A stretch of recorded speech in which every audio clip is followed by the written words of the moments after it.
Alors, aujourd'hui, nous rendons gloire à Dieu pour nos finances. My God, nous rendons gloire à Dieu pour nos finances. Je vais nous lire le psaume d'aujourd'hui. Alors, le psaume 128, quantité des degrés. Heureux tout homme qui craint l'Éternel, qui marche dans ses voies. Tu jouis alors du travail de tes mains. Tu es heureux, tu prospères. Ta femme est comme une vigne féconde. Dans l'intérieur de ta maison, tes fils sont comme des plants d'olivier autour de ta table. C'est ainsi qu'est béni l'homme qui craint l'Éternel. L'Éternel te bénira de Sion et tu verras le bonheur de Jérusalem tous les jours de ta vie. Tu verras les fils de tes fils. Que la paix soit sur Israël. Amen. Que la paix soit sur toi. L'Éternel te bénira et tu verras le bonheur. On va commencer plus haut où il dit heureux l'homme qui craint l'Éternel. Je vais dire aujourd'hui heureux la femme qui craint l'Éternel. Heureux celui qui craint l'Éternel. Je crois que ça passe bien. Heureux celui qui craint l'Éternel. Il jouit alors du travail de ses mains. Il est heureux et il est prospère. Quand on parle de jouir du travail de ses mains, comment est-ce que tu peux jouir du travail de tes mains si tu n'arrives pas à pouvoir combler tes besoins? Si tu n'arrives pas déjà à pouvoir combler tes propres besoins. Si tu as un travail de tes mains, si tu travailles, si chaque jour tu fais quelque chose, le Seigneur dit que tu dois jouir de cela. Peu importe ce que tu fais, tu dois jouir de cela et tu ne peux pas prétendre jouir de cela si déjà pour toi-même, tu ne peux pas satisfaire tes propres besoins. La Bible continue en disant, ta femme est comme une vigne féconde. Ça veut dire quoi? Ça veut dire que elle jouit, elle est heureuse, elle est pleine de joie, pleine de vie. Ce bonheur que tu as parce que tu crains l'Éternel, parce que tu jouis aussi de ton travail, ça ne se limite pas sur toi, mais ça touche également les gens qui sont dans ta maison et les gens qui entrent dans ta maison. Et il dit au verset 4, c'est ainsi qu'est béni l'homme qui craint l'Éternel. Ça veut dire que si tu crains l'Éternel et tu n'as pas cette bénédiction, c'est qu'il y a quelque chose que tu fais mal. Et la question, c'est de se demander, qu'est-ce que je fais mal? Je ne mets pas en question ta relation avec Dieu. Je ne mets pas en question ta foi. Non.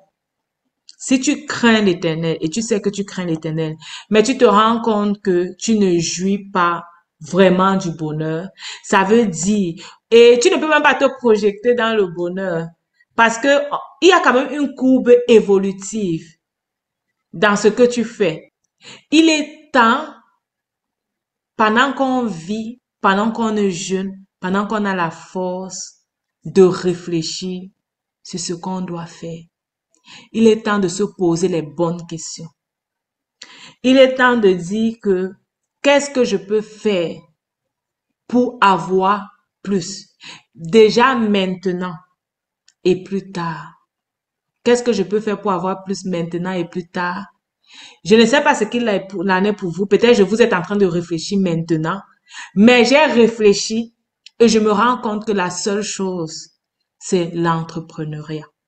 Réfléchis sur le Proverbe 31, réfléchis sur ce que tu peux faire qui va te permettre d'avoir déjà toi-même du bonheur, comme la Bible nous a dit, et de pouvoir donner ce bonheur aux autres. Peu importe à qui. Peu importe à qui. Certains vont dire que moi, c'est d'abord mes enfants. D'autres vont dire que moi, c'est d'abord mes parents. D'autres vont dire que moi, c'est l'œuvre de Dieu. D'autres vont dire que moi, ce sont des gens qui m'ont béni. Mais je veux dire, peu importe à qui. Il va falloir que tu prennes des bonnes décisions maintenant pour avoir du bonheur toi-même et donner du bonheur aux autres. Maintenant, il est question de réfléchir sur le travail SMART qui va te permettre de pouvoir être comme la femme vertueuse, bénir ta maison, tendre les mains aux autres. Je me suis demandé, mais est-ce que c'est facile? Ce n'est pas facile. Parce que le Seigneur ne nous a jamais dit que ça devait être facile. Même la vie chrétienne n'est pas facile. Même prier là, ce n'est pas facile. Même lire la Bible là, ce n'est pas facile. Même vivre une vie de gratitude, ce n'est pas facile. Donc, rien n'est facile. Tout, c'est, tu t'obliges à faire, tu prends la décision à un moment donné de le faire.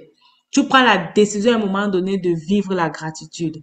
Tu prends la décision à un moment donné de travailler, de faire plus, de chercher plus. Et maintenant, le maître de la moisson va te récompenser de ton travail. Si tu as mis ta confiance dans ton chef, il va te récompenser. Mais à quelle vitesse? Les augmentations de salaire, c'est pas facile.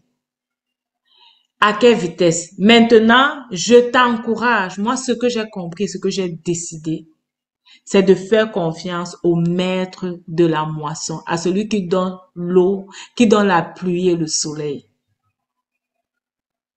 À celui qui donne la pluie et le soleil.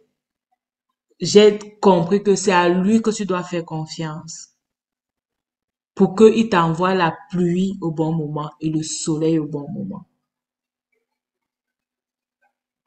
Pour qu'il te donne même les idées pour savoir ce que tu dois entreprendre.